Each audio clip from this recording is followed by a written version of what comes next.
वारी सुरू होण्याआधीच इंद्रायणी नदीत असं काही घडलं की अख्खा महाराष्ट्र हादरलाय. अवघ्या एका तासात इंद्रायणीच्या नदीच्या पात्रात असं काही घडलं की जे पाहून वारकरी थेट पळत सुटले. आळंदीतून ज्ञानेश्वर माऊलीची पालखी निघण्याआधी इंद्रायणी नदीत एक अद्भुत घटना घडली आहे. गेल्या 2 ते 3 दिवसापासून आळंदीमध्ये इंद्रायणी नदीला प्रचंड पूर आला होता.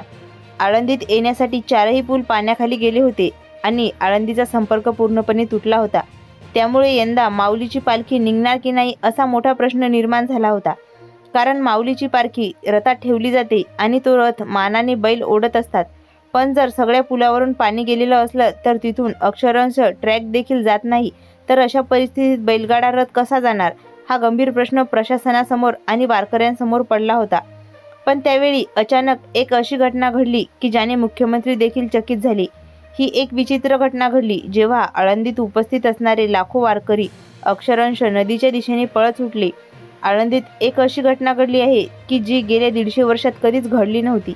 याला आता लोक चमत्कार म्हणत आहेत, तर काही जण देवाची कृपा मानत आहेत. कारण यंदाची माऊलीची पालखी आता रद्द करण्याच्या स्थितीत आली होती आणि पालखीच्या नियमितही मोठा बदल करावा लागला होता. पण वारी निघण्याच्या अवघ्या 1 तास आधीच इंद्रायणीच्या पात्रात निसर्गाचा असा काही अद्भुत चमत्कार घडला ज्यामुळे वारकऱ्यांमध्ये एक जल्लोष सुरू झाला. संपूर्ण राज्यात आनंदाची लाट निर्माण झाली आणि अक्षरशः मुख्यमंत्री देखील आश्चर्यचकित झाले. मग अचानक 1 तासामध्ये इंद्रायणीच्या पात्रात असं काय घडलं, चला तर जाणून घेऊया संपूर्ण व्हिडिओमध्ये. शेकडो वर्षांपासून चालत आलेली ही पवित्र परंपरा यंदाही सुरू होणार होती. आळंदीतून माऊलीच्या वारीचे प्रदान यंदा 8 जुलै रोजी दुपारी 3 वाजता आसपास होणार होता. लाखो वारकरी विठ्ठल नामाचा गजर करत अलंकापुरीत दाखल होणार होते. पण विठू माऊलीच्या या भक्तीच्या रंगात अचानक निसर्गाच्या कोपाने विघ्न आणलं होतं. 2 दिवसापूर्वी आळंदी परिसरात ढगफुटी दृश्य मुसळधार पाऊस सुरू झाला होता. हा पाऊस इतका भयानक होता की 7 जुलैच्या रात्री इंद्रायणी नदीचे आपली धोक्याची पातळी ओलांडली होती. स्वतः मुख्यमंत्र्यांनी इतिहासात पहिल्यांदाच जाहीर आवाहन केलं होतं की वारकऱ्यांनो, सध्या आळंदीमध्ये येऊ नका, कारण परिस्थिती हाताबाहेर गेली होती. आळंदी गावात आणि नदीशेजारच्या अनेक धर्मशाळांमध्ये पूर ओसरण्याऐवजी पाणी वाढतच चाललं होतं. त्यामध्ये इंद्रायणी वारी धोक्यात आली होती आणि पालखी रद्द होणार की काय असा संशय निर्माण झाला होता. पण वारी निघण्याच्या ठीक आधी अचानक एक असा चमत्कार घडला ज्यामुळे अक्षरशः वारकरी आनंदाने उड्या मारत नदीच्या दिशेने धावू लागले. खरं तर काल रात्रीपर्यंत परिस्थिती अतिशय गंभीर होती. माऊलीच्या मुख्य मंदिरात पाणी शिरलं की काय अशी भीती निर्माण झाली होती. आळंदीमध्ये आधीच येऊन पोहोचलेल्या वेगवेगळ्या दिंड्या आणि भाविक जागोजागी अडकून पडले होते.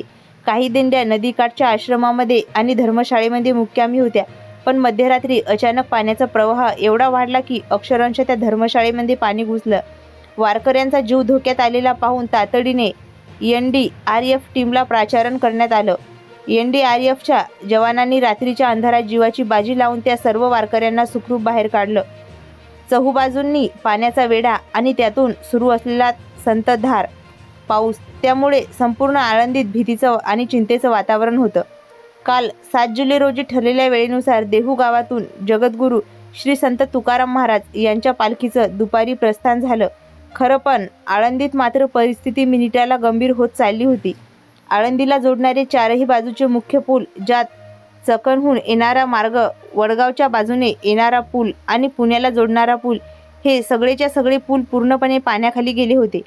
परिस्थिती इतकी बिकट झाली होती की मुख्यमंत्री आणि प्रशासनाने वारकऱ्यांना जाहीर आवाहन केलं होतं की सध्या आळंदीत येऊ नका, तुम्ही थेट पुण्यामध्ये जा. यामुळे ज्ञानेश्वर महाराज संस्थान कमिटीसमोर खूप मोठा पेच निर्माण झाला होता. कारण माऊलीची ही पवित्र पालखी रथात ठेवली जाते आणि तो रथ मानाने बैल ओढत असतात.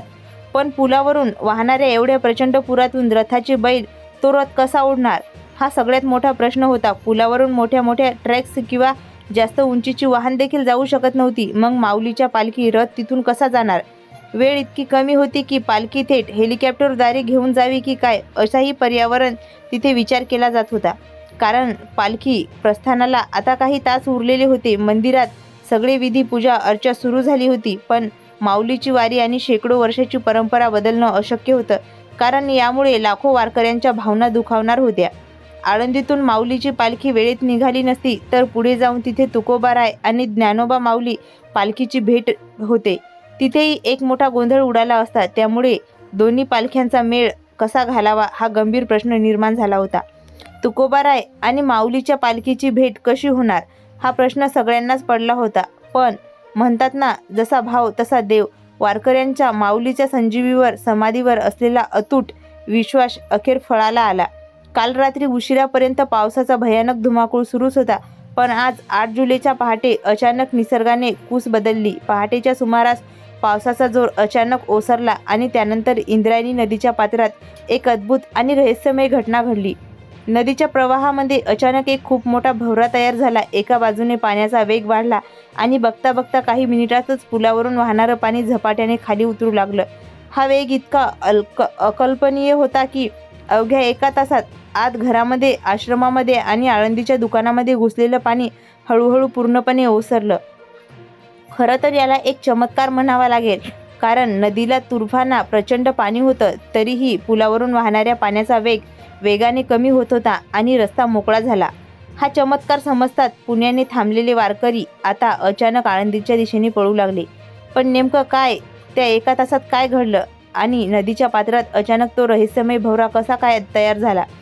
आश्चर्याची गोष्ट म्हणजे हा भवरा चक्क सॅटेलाईटच्या इमेजमध्ये देखील दिसला आहे. आता हवामान तज्ज्ञांनी याचा अभ्यास करत आहेत आणि कारण वैज्ञानिक कष्टांच्या अशा पूर्णस्थितीत एवढा मोठा भवरा तयार होणं अशक्य असतं. मग हा भवरा कसा काय तयार झाला याचं उत्तर कोणाकडेच नाही. या चमत्काराची सुरुवात कशी झाली बघा. सगळ्यात आधी चाकणहून आळंदीला येणाऱ्या पहिला पूल रिकामा झाला. त्यानंतर एकापाठोपाठ एक करत तिसरा पूलही उघडा पडला आणि सगळ्यात शेवट जो मुख्य पूल आळंदीला थेट पुणे शहराशी जोडतो त्या पुलावरचं पाणी पूर्णपणे ओसरलं आणि तो रस्ता वाहतुकीला मोकळा झाला. निसर्गाचा हा अद्भुत चमत्कार पाहून तिथले स्थानिक नागरिक आणि प्रशासकीय अधिकारी पूर्णपणे थक्क झाले. ज्या पुराचं पाणी ओसरायला किमान 4 ते 5 दिवस लागले असते, तो पूर अवघ्या एका तासात गायब झाला. या चमत्काराची दुसरी बाजू अशी आहे की पूर ओसरल्यानंतर इंद्रायणी नदी चक्क कोरडी झाली आणि वाहणाऱ्या स्थानापुरतं पाणी तिथे राहिलं. अशी चर्चा तिथे सुरू झाली. हा अद्भुत नजारा आणि पाण्याचा वेग पाहून संपूर्ण आळंदीत एकच जल्लोष झाला. माऊली माऊलीचा गजर करत लाखो वारकरी नदीच्या घाटाकडे धावू लागले. पुण्यात थांबलेल्या वारकऱ्यांना जेव्हा ही आनंदाची बातमी समजली, तेव्हा त्यांनी तात्काळ आळंदीच्या दिशेने धाव घेतली. टेम्पो, ट्रेक आणि पिकअप गाड्या करून लाखो वारकरी आता पुन्हा एकदा अलंकापुरीत दाखल झाले आहेत. सोशल मीडियावर या अद्भुत चमत्काराचे व्हिडिओ सध्या वाऱ्यासारखे व्हायरल झाले आहेत, जे पाहून मुख्यमंत्री आणि उपमुख्यमंत्री सुनेत्राताई पवार देखील आश्चर्यचकित झालेले आहेत. आता संपूर्ण घटनेवरून एकच गोष्ट सिद्ध होते, ती म्हणजे जिथे वारकऱ्याची खरी भक्ती असते तिथे निसर्ग देखील देवापुढे नतमस्तक होतो. हवामान खात्याने आणि जाणकारांनी दिलेल्या माहितीनुसार आजपासून म्हणजेच 8 जुलैपासून महाराष्ट्रात पावसाने एक प्रकारे विश्रांती म्हणजेच खंड घेतला आहे. हवामान खात्याचा अंदाज असा आहे की 8 जुलैपासून ते थेट 20 जुलैपर्यंत पाऊस असा शांत राहणार आहे. याचाच अर्थ माऊलीच्या या पायी वारीसाठी स्वतः वर्जुनाकारांचे आपली दौडदौड थांबवली आहे आणि वारकऱ्यांना सुखकर प्रवासाचा आशीर्वाद दिला आहे. यंदा 25 जुलै रोजी आषाढी एकादशी आहे. म्हणजेच आषाढी एकादशीपर्यंत आता पाऊस अशीच विश्रांती घेण्याची शक्यता आहे, ज्यामुळे वारकऱ्यांचा हा भक्तीचा प्रभाव आता कोणत्याही अडचणीशिवाय आनंदाने पार पडणार आहे. सुरुवातीला ज्या वारीवर पुराचं एवढं मोठं संकट होतं, ते संकट पाहून माऊलीच्या कृपेने अवघ्या एका तासात दूर झालं. आता माऊलीचा रथ आणि हा भव्य पालखी सोहळा नेहमीप्रमाणे थाटामाटात आणि परंपरेनुसार पंढरीच्या वाटेवर रवाना होतोय. मित्रांनो, तुम्हाला माऊलीच्या या अद्भुत चमत्काराबद्दल काय वाटलं आम्हाला कमेंट करून नक्की सांगा. OMT इन्फॉर्मेशन टेक चॅनलवर नवीन असाल तर चॅनलला सबस्क्राईब करायला विसरू नका आणि कमेंट बॉक्समध्ये रामकृष्ण हरी किंवा माऊली माऊली नक्की लिहा. धन्यवाद.